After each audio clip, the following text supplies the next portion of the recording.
কে ভাইলো, কি খবর? বাংলার মাটি বীরভূম রামপুর থানায় একটা আদিবাসীর ঘরের মেয়েকে ধর্ষণ করে হত্যা করে 20 দিন বাদ তার পচা দেহ পাওয়া গেছে। ভারতবর্ষে প্রতি বছর 31 থেকে 32,000 ধর্ষণ কেস থানায় রিপোর্ট করা হয়।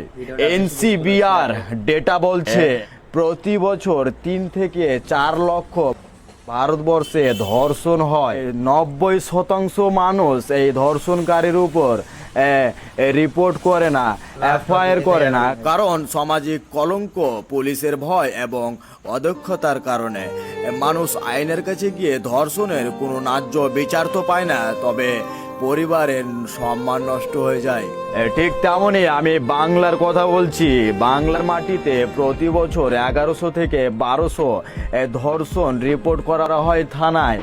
প্রকৃতি সংখ্যা বলছে 10,000-এরও বেশি বাংলার মাটিতে প্রতি বছর ধর্ষণ হয়। পৃথিবীতে বলো বা ভারতবর্ষে বলো বা বাংলার মাটিতে বলো, 80% পুরুষের নামে হিজড়া বাস করছে।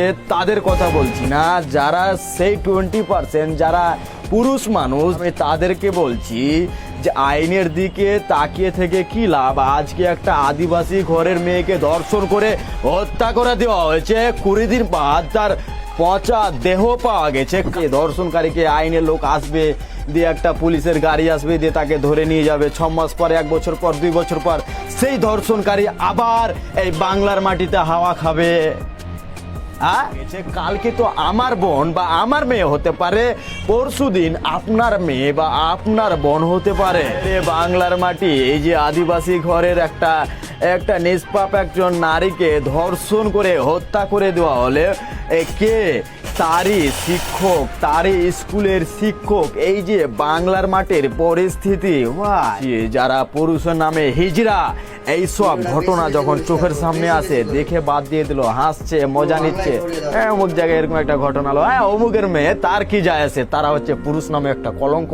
হিজড়া যারাকে বলে, যারা পুরুষ মানুষ, যাদেরকে এইসব বিষয়গুলো দেখে দুঃখ হচ্ছে, যাদের ভিতরে মানসিকতা জ্ঞান আছে, মানবতার জ্ঞান আছে, আমি তাদেরকে বলছি এই বিষয়ে সোশ্যাল মিডিয়ায় বাংলার মাটিতে না হলো একটা ট্রেন্ড চালাও।